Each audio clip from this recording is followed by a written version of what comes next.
प्यारे बच्चों नमस्कार। पिछले लेक्चर में हम लोगों ने देखा था कि संसदीय शासन प्रणाली, अध्यक्षीय शासन प्रणाली, इन सब को हम लोग विस्तार से अध्ययन किया और आज हम लोग देखने वाले हैं भारत का संवैधानिक विकास, अर्थात भारत में संविधान डेवलप कैसे हुआ, अर्थात हमारे देश में संसदीय शासन प्रणाली कैसे आई, कैसे हम लोगों ने इसको जो है अपनाया।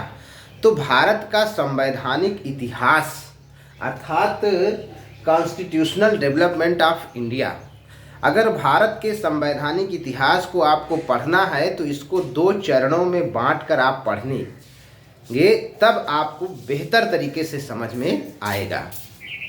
सबसे पहला कंडीशन क्या है कि भारत के संवैधानिक इतिहास को पढ़ने के लिए हम लोग इसको 2 चरणों में बांटते हैं।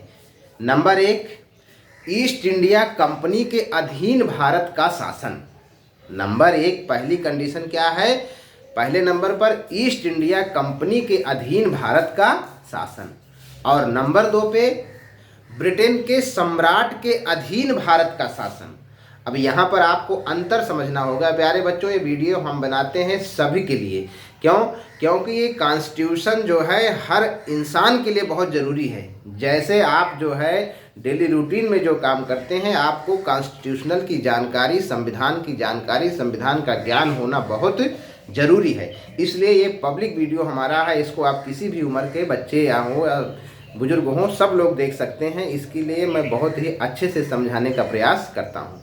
तो भारत का जो संवैधानिक विकास है, इसका डेवलपमेंट समझने के लिए हम इसको 2 भागों में बांटते हैं, अर्थात ईस्ट इंडिया कंपनी के अधीन भारत का शासन, नंबर 2 ब्रिटेन के सम्राट के अधीन भारत का शासन। अब यहाँ पर भी अंतर हो गया। अब इसके विषय में आप बैकग्राउंड जाइए कि 1600 में अर्थात 31 दिसंबर 1600 को ईस्ट इंडिया कंपनी की स्थापना होती है।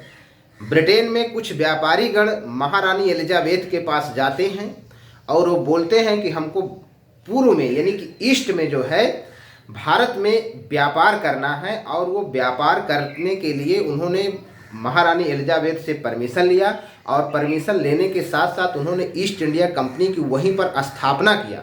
और उस कंपनी की स्थापना करने के बाद ये लोग भारत आए, और जब भारत आए तो भारत में आकर इन्होंने, उस समय भारत का जो सम्राट था जहांगीर था, तो जहांगीर से जाकर मिले और इन्होंने वहाँ से परमिशन लिया कि हम अपना बिजनेस करना चाहते हैं, व्यापार करना चाहते हैं। तो इन्होंने सबसे पहले सूरत में एक छोटी सी फैक्ट्री लगाई। सूरत में एक छोटी सी फैक्ट्री लगाई, वो ज़्यादा बड़ी नहीं थी, बहुत छोटी थी। लेकिन धीरे धीरे अंग्रेज जो थे बहुत चालाक थे, बहुत होशियार थे। अंग्रेज़ों के आने से पहले पुर्तगाली हमारे यहाँ पहले से ही बिजनेस व्यापार करते थे। तो जो पुर्तगाली पहले से बिजनेस व्यापार करते थे तो अंग्रेज़ों को बड़ा झटका लगा कि ओहो, ये तो हमसे पहले से यहाँ काफ़ी ज़्यादा डेवलप कर चुके हैं, इनका बिजनेस व्यापार बहुत ज़्यादा है। तो इन्होंने महाराजा जो उस समय सम्राट थे वहाँ के जहांगीर, तो जहांगीर को इन्होंने भरना शुरू किया कि पुर्तगाली लोग सही नहीं हैं, हाँ इनको हम लोग चाहते हैं कि हम इससे अच्छा आपको मुनाफा देंगे, आपकी सेफ्टी भी करेंगे, तो इसलिए पुर्तगालियों को जो है इतनी सुविधाएँ ना दी जाए। तो जहांगीर जो शासक था उसने जो है पुर्तगालियों को सुविधाएं देना कम कर दिया, और अंग्रेज़ों की चाल सफल रही। तो अंग्रेज़ों ने पुर्तगालियों को जो है धीरे धीरे बिजनेस व्यापार में डाउन कर दिया, और इन्होंने क्या किया, सबसे पहली बड़ी फैक्ट्री की परमिशन ले लिया इन्होंने जो है मद्रास में इन्होंने एक बहुत बड़ी कंपनी लगाई, और उस कंपनी लगाने के बाद जो है इसको इन्होंने नाम दिया प्रेसिडेंसी। प्रेसिडेंसी का अर्थात प्यारे बच्चों, यहाँ प्रेसिडेंसी आपको ज़्यादा डिफ़िकल्ट नहीं होना चाहिए। प्रेसिडेंसी अर्थात इनका एक प्रकार से हेडक्वार्टर बना लिया। इन्होंने मद्रास में अपना पहला हेडक्वार्टर बना लिया, और कंपनी की वहीं पर इन्होंने क्या कर दिया, किलेबंदी कर दिया, चारों तरफ किलेबंदी कर दिया। उसके बाद इन्होंने दूसरा जो है हेडक्वार्टर अपना बनाया बम्बई में भी इन्होंने एक बहुत बड़ी कंपनी इन्होंने डाल रखी, और उसका भी इन्होंने अपने हिसाब से संचालन शुरू कर दिया, यानी कि इनका दबदबा धीरे धीरे बढ़ता गया। कंपनी बनाया, उस कंपनी में मद्रास में कंपनी डाल के उसका किलेबंदी करके उन्होंने, अंग्रेज़ों ने क्या किया, एक गवर्नर को वहाँ बैठा दिया, जो कि क्या करता था, कंपनी का पूरा होल्ड करता था, सारी जानकारी, सारा रिपोर्ट अपने पास रखता। इसी तरीके इन्होंने बम्बई में भी एक कंपनी डाली और बेहतर तरीके से वहाँ भी उसको नाम दे दिया प्रेसिडेंसी, अर्थात हेडक्वार्टर। इसके बाद इन्होंने तीसरी कंपनी डाली बंगाल में। बंगाल में भी इन्होंने एक प्रेसिडेंसी डाली और उसका भी एक नाम दे दिया एक प्रकार से प्रेसिडेंसी। तो इन्होंने मेन 3 प्रेसिडेंसियाँ बनाई, मद्रास, बम्बई और बंगाल में। इन तीनों प्रेसिडेंसियों पर इनका एकाधिकार था। ये कंपनी पूर्ण रूप से मालिक थी, क्योंकि ये प्राइवेट संस्थान थी जो है। तो ये काफ़ी बिजनेस व्यापार करते करते पॉलिटिकल भी हो गए और राजनीतिक हस्तक्षेप भी इनका बढ़ गया। आम जनमानस के साथ काफ़ी मनमुटाव होने लगा और जो है राजाओं के साथ भी काफ़ी विवाद होने लगा। तो जब ये सारी बातें ब्रिटेन के सम्राट को वहाँ पहुँची तो उन्होंने सर्वप्रथम क्या किया कि ईस्ट इंडिया कंपनी पर शासन अनुशासन लगाने के लिए सबसे पहली बार 1773 में रेगुलेटिंग एक्ट पास किया। अर्थात ब्रिटेन की संसद ने 1773 में एक रेगुलेटिंग एक्ट, रेगुलेटर आप लोग समझते हो ना, इसका नाम भी बता रहा है कि रेगुलेटिंग एक्ट, अर्थात जो है ईस्ट इंडिया कंपनी को रेगुलेट करने के लिए उन्होंने 1773 में एक रेगुलेटिंग एक्ट पास किया। और उस एक्ट में बताया गया कि कंपनी जो अभी तक मनमानी काम करती थी उसके ऊपर कैसे नियंत्रण किया जाएगा।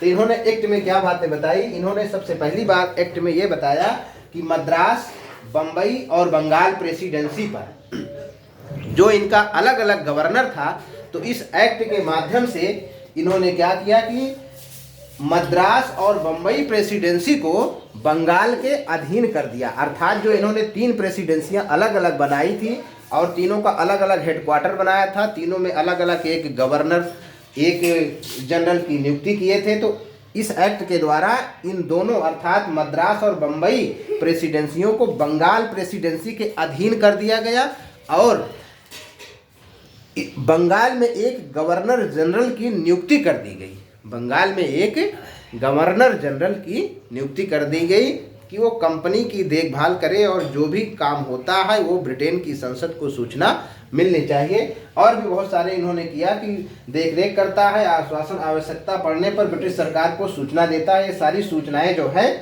वहाँ पर दी जाती थी। और इसी एक्ट के माध्यम से 1774 में कलकत्ता में एक सर्वोच्च न्यायालय की स्थापना भी कर दी गई। कलकत्ता में एक सर्वोच्च न्यायालय की स्थापना अंग्रेजों ने किया।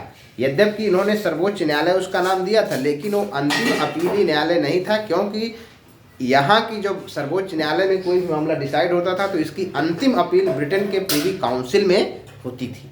इसलिए वो हमारे देश का जो है सर्वोच्च न्यायालय नहीं था। तो प्यारे बच्चों, आज हम लोग देख रहे हैं कि संसदीय शासन, भारत के संवैधानिक विकास में हम लोग पहला चरण ले रहे हैं कि ईस्ट इंडिया कंपनी के अधीन भारत का शासन। इसको हम लोग, आइए इसकी नोट्स हम लोग थोड़ा से ध्यान लेते हैं, बनाते हैं।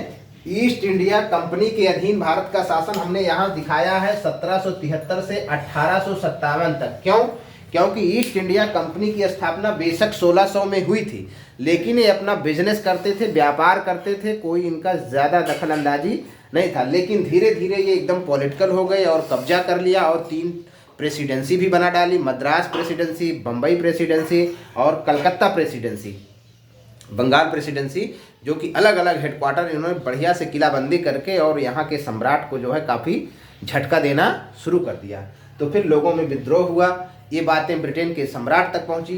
तो वहाँ उन्होंने सबसे पहली बार कंपनी पर नियंत्रण रखने के लिए रेगुलेटिंग एक्ट, पहला रेगुलेटिंग एक्ट पास किया 1773 में। इसलिए हम दिखा रहे हैं कि ईस्ट इंडिया कंपनी के अधीन भारत का शासन 1773 से 1857 तक रहा। क्यों? आप लोगों को याद होगा 1857 की भारत में जो क्रांति हुई थी, वो क्रांति बहुत ही बड़ी क्रांति थी और बहुत ही मशहूर क्रांति हुई। उस क्रांति के दबाव में अंग्रेजों ने यह जान लिया कि अब ईस्ट इंडिया कंपनी के बस की बात नहीं है। तो इन्होंने 1 नवंबर 1858 को एक एक्ट पारित किया और उस एक्ट में यह बताया कि अब ईस्ट इंडिया कंपनी के अधीन भारत का शासन नहीं चलेगा, बल्कि ब्रिटेन के सम्राट के अधीन भारत का शासन चलेगा। अर्थात ईस्ट इंडिया कंपनी से पूरा बोरिया बिस्तर छीन लिया और सीधे सम्राट जो है भारत का शासन अपने अधीन कर लिया। और कब तक? 1858 से लेकर 17 जुलाई 1947 तक भारत का शासन इनके अधीन चला। 17 जुलाई तक क्यों? क्योंकि आप जानते हैं कि 18 जुलाई 1947 को जो भारत स्वतंत्रता अधिनियम 1947 पास किया गया था, उस पर 18 जुलाई 1947 को ब्रिटेन के जो सम्राट थे उनका साइन हुआ। उसके साथ 15 अगस्त 1947 को भारत आज़ाद हो गया। तो आज हम लोगों ने इसको बहुत ही विस्तार से समझने का प्रयास कर रहे हैं, और थोड़ा सा अगर आप ध्यान देंगे तो आपको बेहतर तरीके से हमारे देश का संवैधानिक विकास समझ में आएगा। तो चलिए हम लोग एक बार दोबारा देखते हैं फिर से। भारत के संवैधानिक विकास को निम्न 2 चरणों में पढ़ा जा सकता है। नंबर 1, ईस्ट इंडिया कंपनी के अधीन भारत का शासन 1773 से 1857 तक। ब्रिटेन के सम्राट के अधीन भारत का शासन 1858 से 17 जुलाई 1947 तक। अब आइए नंबर 1 देखिए आप, ईस्ट इंडिया कंपनी के अधीन भारत का शासन। कंपनी की स्थापना हो गई, आपने इसको बेहतर समझ लिया, 1600 के आसपास कंपनी की स्थापना हुई। कंपनी एक प्राइवेट संस्था थी, यह व्यापार करती थी लेकिन धीरे धीरे राजनीति भी करने लगी, और कंपनी में सर्वप्रथम सूरत में एक फैक्ट्री डाली। लेकिन वो अंग्रेज बहुत चालाक थे, वे मद्रास में एक बहुत बड़ी फैक्ट्री डाली और इसकी किलाबंदी कर लिया, और जो कि तत्कालीन राजा को विश्वास में लेकर इन्होंने बॉम्बे में एक और फैक्ट्री डाली, इसके बाद बंगाल में भी एक फैक्ट्री डाली, और इन तीनों फैक्ट्रियों एक प्रकार से इनका हेडक्वार्टर हो गया, और इसको क्या नाम दे दिया? प्रेसिडेंसी। तो प्रेसिडेंसी से बच्चों घबराना नहीं है, प्रेसिडेंसी बहुत आसान है। प्रेसिडेंसी ये समझिए कि इनका एक प्रकार का हेडक्वार्टर था। 3 हेडक्वार्टर सर्वप्रथम इन्होंने इंडिया में स्थापित किए। कौन कौन? मद्रास, मुंबई और बंगाल। इनमें एक एक गवर्नर बैठा दिया, और तीनों प्रेसिडेंसियों में क्या कर दिया इन्होंने? एक एक गवर्नर बैठा दिया। इनका व्यापार काफी बड़ा हो गया था, कई क्षेत्रों पर कब्जा भी कर लिया था। ये सब बातें जब ब्रिटेन के सम्राट को पता चली तो वहां से उन्होंने एक्ट अर्थात एक अधिनियम पारित किया। ब्रिटिश संसद ने क्या किया? एक जो है अधिनियम पारित किया, और उस अधिनियम का क्या नाम दिया? 1773 का रेगुलेटिंग एक्ट। और इस एक्ट के द्वारा कंपनी पर पहली बार ब्रिटिश संसद ने नियंत्रण स्थापित किया।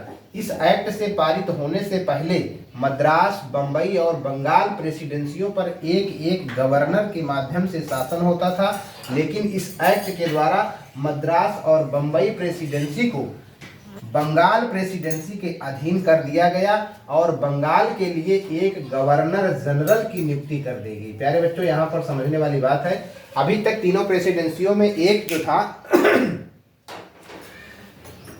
गवर्नर बैठता था, लेकिन अब क्या कर दिया गया? दोनों प्रेसिडेंसी अर्थात मद्रास और बंबई प्रेसिडेंसी को बंगाल प्रेसिडेंसी के अधीन कर दिया गया, और बंगाल के लिए एक गवर्नर जनरल की नियुक्ति की गई, जिसका नाम वारेन हेस्टिंग्स था।